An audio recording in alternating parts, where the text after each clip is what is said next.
Welcome back to Chapter 3 of our series, Don't Get Hacked, Cybersecurity for Regular People.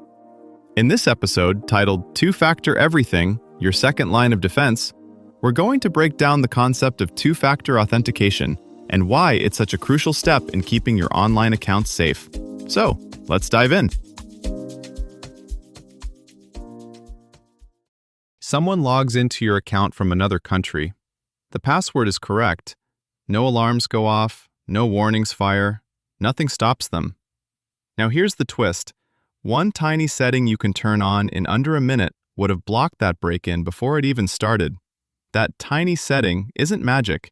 It's two-factor authentication quietly asking, "Are you really you?" before it lets anything important happen. Passwords alone are brittle. Reused, guessed, leaked, or bought in bulk on the dark web. Attackers don't need to be geniuses. They just need one of your reused passwords to work somewhere valuable. 2FA changes the game by forcing every login to pass an extra, independent check, typically on a device or app you control.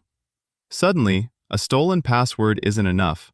Attackers hit a wall they didn't plan for. That's why large breaches so often have the same post-mortem. No second factor in place. Think of this as moving from "hope my password holds" to "assume it won't" and still be safe. In the rest of this episode, we'll look at which second factors actually matter, where to turn them on first, and how to avoid the common pitfalls that make people turn 2FA off. That extra check can be surprisingly simple, but not all options are equal. Some send a code by text, others use an app, a prompt on your phone, or a small physical key you keep on your keyring. Each one trades convenience, cost, and strength differently. The weak point often isn't the technology, it's how people actually live with it. Lose your phone, switch numbers, or get annoyed by constant prompts, and you're tempted to turn it off. The goal isn't perfect security. It's finding a setup you'll reliably keep using as your life, devices, and habits change. Here's where the numbers get sharp. Microsoft found that 99.9% of compromised enterprise accounts had no multi-factor protection at all. That's not a subtle improvement. That's the difference between routinely breached and almost never breached. Google's own research shows that even basic text message codes stop nearly all automated attacks and most broad phishing. App-based codes and hardware keys go further, cutting sophisticated, targeted attempts down to the noise floor. Underneath those stats is a simple pattern. Attackers go after the easiest possible path. If your account requires only something they already stole in a breach list, you're low-hanging fruit.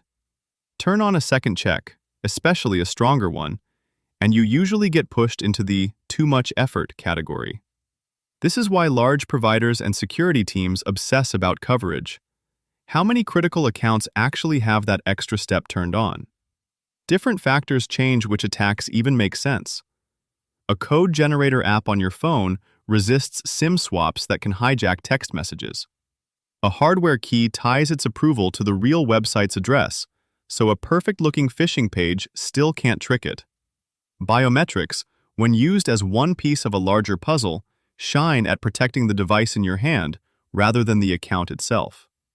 The practical takeaway: the more tightly your second check is bound to a specific device and a real website, the fewer tricks an attacker can use remotely. There's a usability flip side. The stronger the factor, the more painful it can be if you lose it. Security keys can be almost unphishable, but easy to misplace.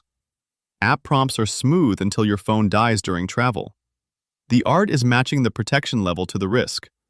Your primary email, banking, cloud storage, and password manager deserve your best factors and your best backup plan.